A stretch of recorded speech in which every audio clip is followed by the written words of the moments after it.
Election Day is tomorrow in the California recall. President Biden heading to the state to campaign with Governor Gavin Newsom later today.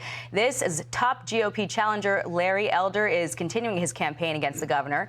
Let's bring in Martha MacCallum, anchor of The Story, straight from Los Angeles. She's there for special coverage of the recall election. Hey, Martha. Hey there, Jackie. So the president is out there trying to save Newsom's seat. What do you see as the biggest causes of this recall? How likely is it that Newsom hangs on, given some of the recent polling that shows that really Republicans are pretty much directly in support of this? Democrats, not so much, and it's a deeply blue state. But this has been what was once seen as a long shot coming to pass now. Yeah, it's so fascinating because, as you say, Jackie, Democrats outnumber Republicans in the state of California 2-1. Nevertheless, there was this shocking sort of groundswell enough. About 2 million people signed petitions to recall Governor Newsom. And that all happened during the heat of COVID, during his evening out at the French Laundry, when people just really started to get ticked off, feeling that there were rules for him, rules for thee, but not for me, right? And their kids were stuck at home. Their businesses were closing.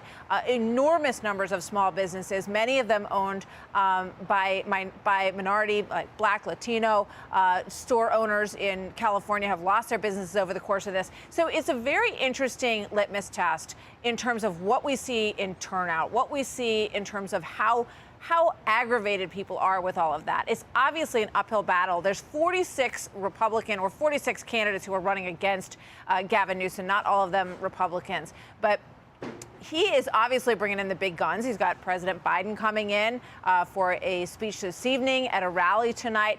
Kamala Harris was here on Friday. But Larry Elder is not giving up. He is in the front position. He's got about 26% by the most recent estimates in terms of the turnout. But one of the interesting things for people to keep in mind here is that Gavin Newsom just needs to cross that 50 plus a vote threshold in order to hang on to the governor's seat.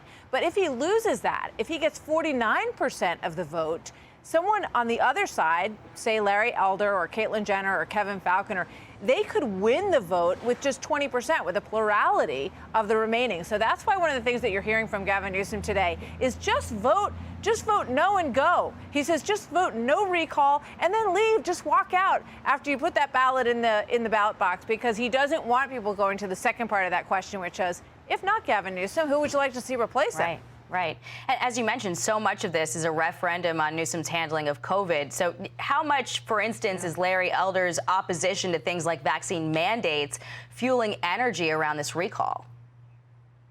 Yeah, I think you nailed it. I think the thing is that Gavin Newsom wants people to forget about his handling of COVID. The situation has improved here in terms of cases. So he's saying this is a Republican recall, is what he's calling it. And he's saying, you know, this is an anti-vaxxer thing. This is anti-abortion.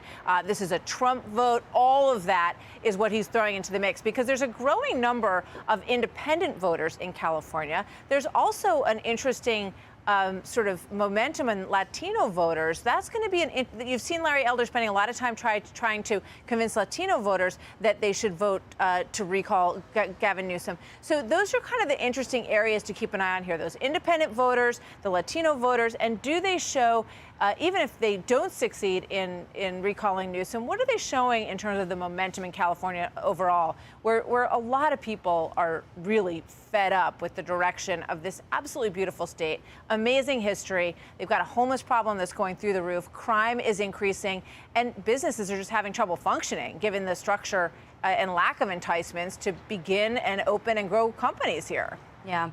Going out to like a bird's eye view, what is at stake? Vice President Harris said that this is about sending a message that Democrats can keep control of both chambers ahead of the midterms. She's claiming that the results would reverberate down, impact reproductive rights, immigration, et cetera. Anyone who replaces Newsom would have to contend with a Democratic supermajority in the state legislature. But could it, in fact, send the message that the vice president is talking about?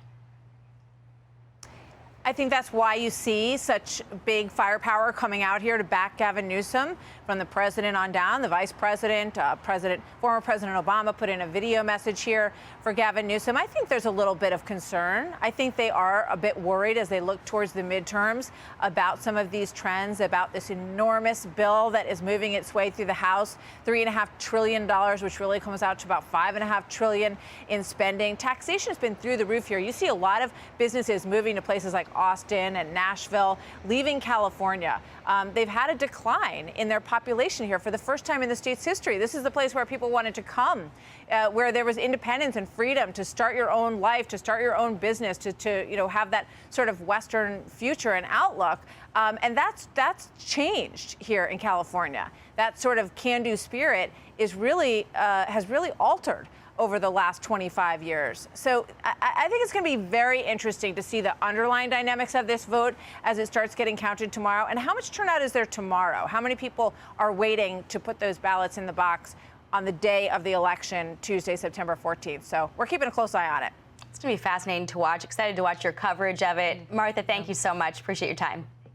Thanks, Jackie.